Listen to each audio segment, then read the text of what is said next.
Eto na nga yung part 3 ng TMX build series natin na kung saan itong lumang motor na nakapark sa bahay namin ay lilipat namin doon kung saan nakapark yung TMX. Isa rin kasi ito sa rason kung bakit hindi pa namin madala yung TMX sa may bahay para baklasin at linisin yung mga pyesa. Atake na namin yung motor mga boss, ayan. Running condition naman siya, kaso nga lang kanina pag start ko meron siyang usok ako nakita, kaya medyo delikado kung itatakbo namin siya ng hindi nahahatakin, baka kasi lumala pa yung tama dito sa makina. Hindi pa namin na check yung loob, iuwi muna namin doon sa bahay, hatakin na namin to boss.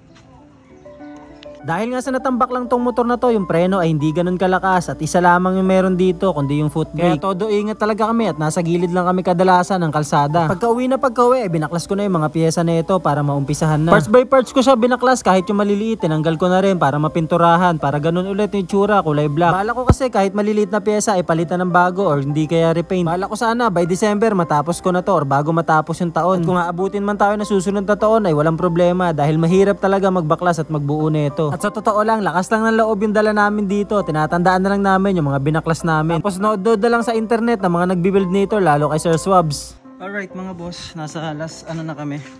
Mabaklasin na namin yung makina. May mga mountings lang yan dito. The rest, lahat ng wires, lahat ng mga nakasabit sa makina natanggal na namin. Kadena, swing arms, yan.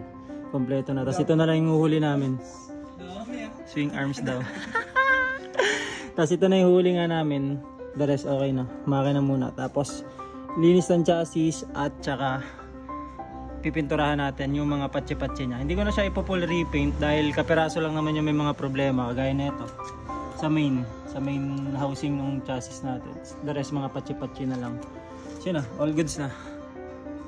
Bukod sa lakas ng loob, ang baon namin dito ay meron din kaming baon mga litrato ng mga pyesa na hindi namin kayang ibalik. Kagaya na lang ng ilang pyesa dito sa may harness. Mga kable na nakakalito at talagang hindi may babalik to ng mga first timer na kagaya namin. Dahil kung baklasan lang, walang problema dyan, madali. Pero yung pagbabalik ang mahirap, kaya may mga litrato kami na kinuhaan dyan. Para hindi malito kapag ka-assemble time na. Kaya comment down below mga boss kung meron sa YouTube na tutorial ng pagbubuo nito or kahit yung mga wirings lang.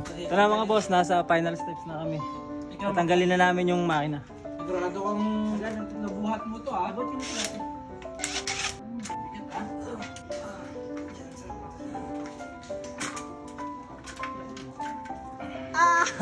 Bukas! Yung part na lang sa unahan mga boss, yung babanata namin. Pero bago yun, pahinga muna. Angas! Sa ngayon ay masasabi na natin na nasa 1/4 na tayo ng ating project. Kagaya ng palagi kong sinasabi, mabagal man pero at least umuusad. Hindi naman dapat madaliin dahil may budget talaga dito kapag gumagawa ka ng mga ganitong bagay. Step by step nga, ika nga nila dahil wala tayong ganong kalaking budget mapagawa. Pero hayaan nyo, darating din tayo sa punto na mabubuo to. Pero yung susunod nating step, linisin muna to at pinturahan. Yun lang, salamat!